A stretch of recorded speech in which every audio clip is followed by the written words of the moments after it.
નમસ્કાર મિત્રો, option trader Gujarati new learning વિડીયોમાં આપ સૌ મિત્રોનું હાર્દિક સ્વાગત છે.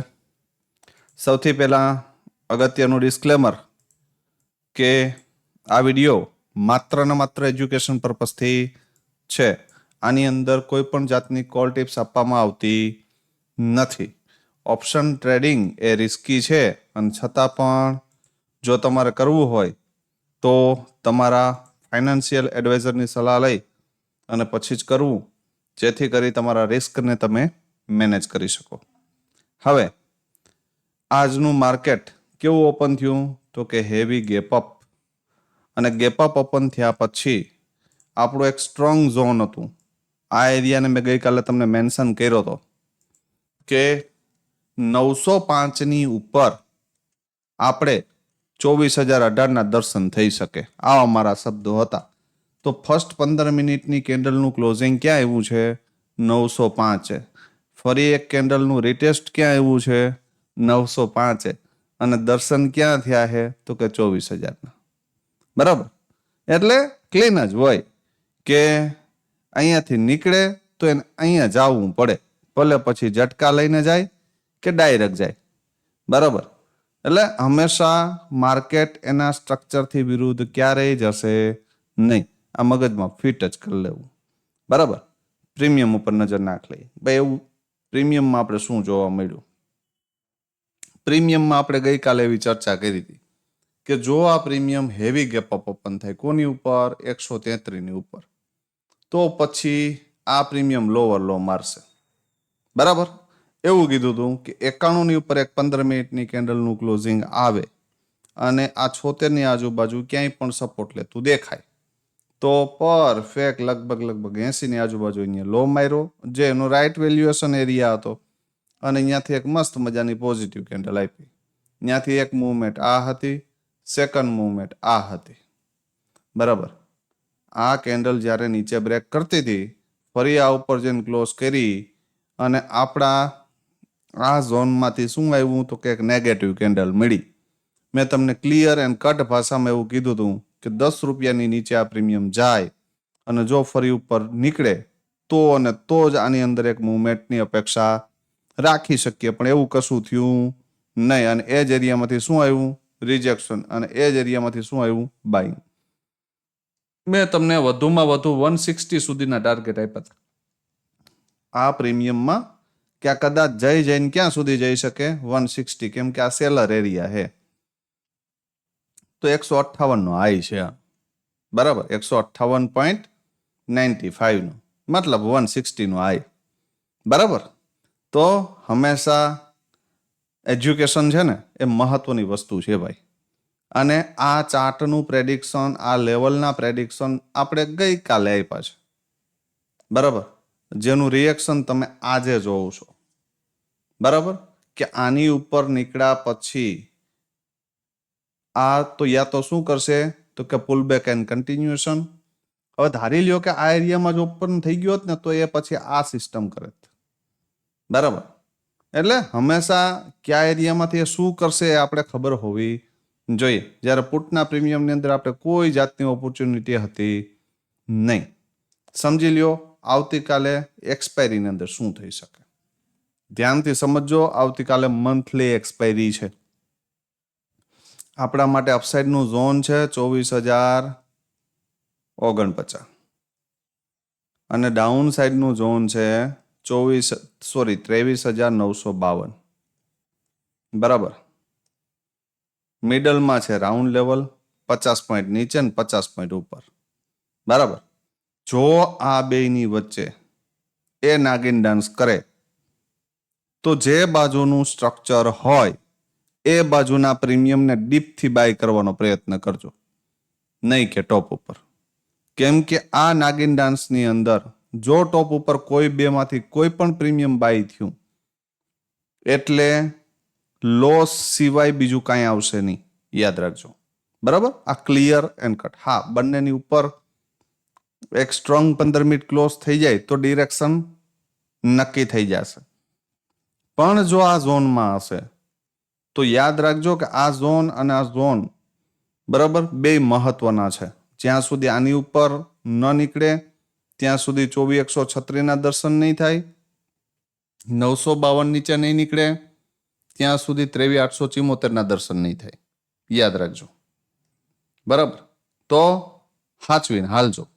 ધારી લ્યો કે મોર્નિંગમાં આ એરિયામાં ગેપ અપ ઓપન થઈ ગયું અને અહીંયાથી રિજેક્શન મારે, તો એક વખત આ ક્લોઝિંગ બીટ થવા દેજો અને પછી પુલબેક સાથે કન્ટિન્યુ કરજો. બરાબર. ડાઉન સાઈડ માટે નીચે બ્રેક કરે તો એક વખત પુલબેક મારી અને પછી કન્ટિન્યુ કરજો. બરાબર. ક્યાં સુધી? 23,874 સુધી. અને આ ઝોન બ્રેક થયું તો આ જે ગેપ છે ને એ ફિલ થઈ જશે. ક્યાં સુધી? તો કે 23,802 દર્શન થઈ શકે. એમાં કોઈ મોટી વાત છે નહીં. પણ આની નીચે એક સ્ટ્રોંગ 15 મિનિટ ક્લોઝ કરે, ફરે એનું રિટેસ્ટ આવે તો આ લો કટ થાય, એમાં કોઈ શંકાને સ્થાન નહીં. બરાબર. યાદ રાખજો.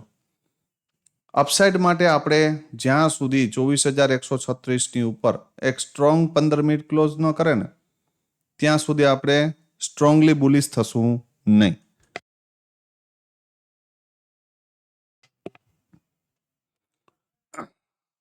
તો સમજો ધ્યાનથી કે અહીંયાથી નીકળે તો અહીંયા સુધી જ આપણે વિચારશું, અહીંયાથી નીકળે તો આપણે અહીંયા સુધી વિચારશું.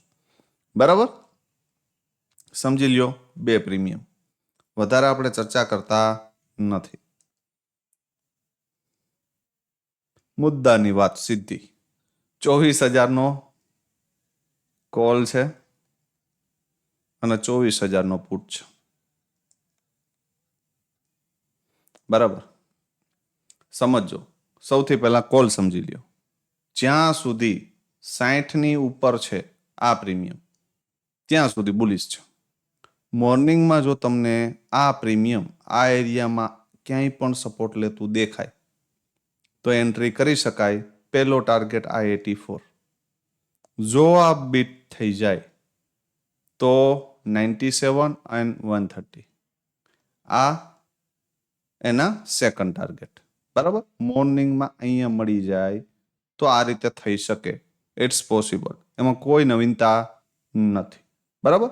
આટલું યાદ રાખજો. 30 ની નીચે ઉપર આ પ્રીમિયમ ખતરારૂપ છે. યાદ રાખો. મોર્નિંગમાં જો સીધું જતું હોય ને તો અહીંયા ટોપ ઉપર હાથ નાખી શકાય નહીં.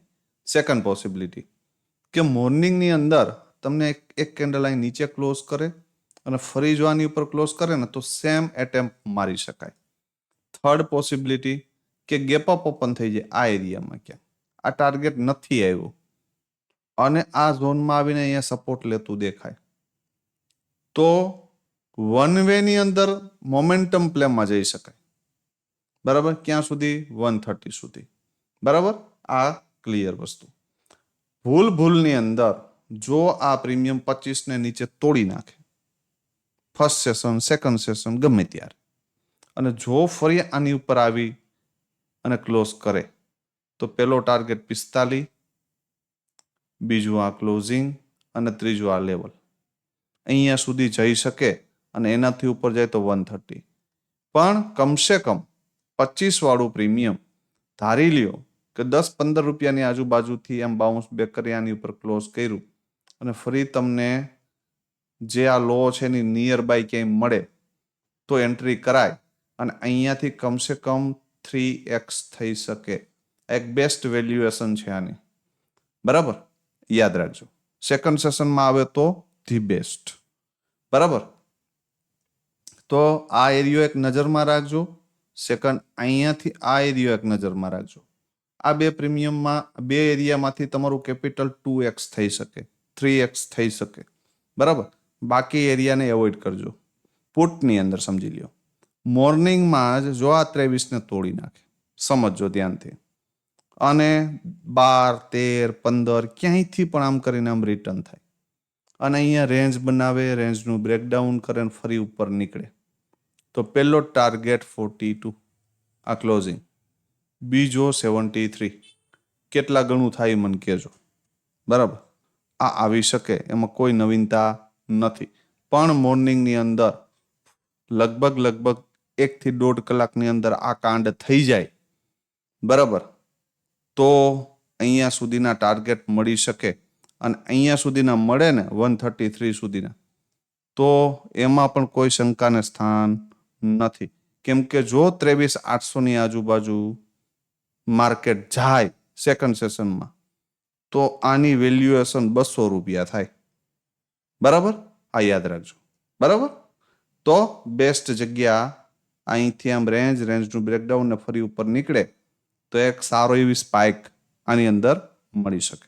સેકન્ડ પોસિબિલિટી, મોર્નિંગમાં જ આમ આવીને 15 મિનિટ ક્લોઝ કરી દે અને ફરી તમને આ ઝોનની આજુબાજુ ક્યાંય પણ 60-65ની આજુબાજુ ક્યાંય પણ સપોર્ટ લેતું દેખાય તો એન્ટ્રી કરી શકે. અહીંયાથી પણ 2x પણનો ટાર્ગેટ મળી શકે 133.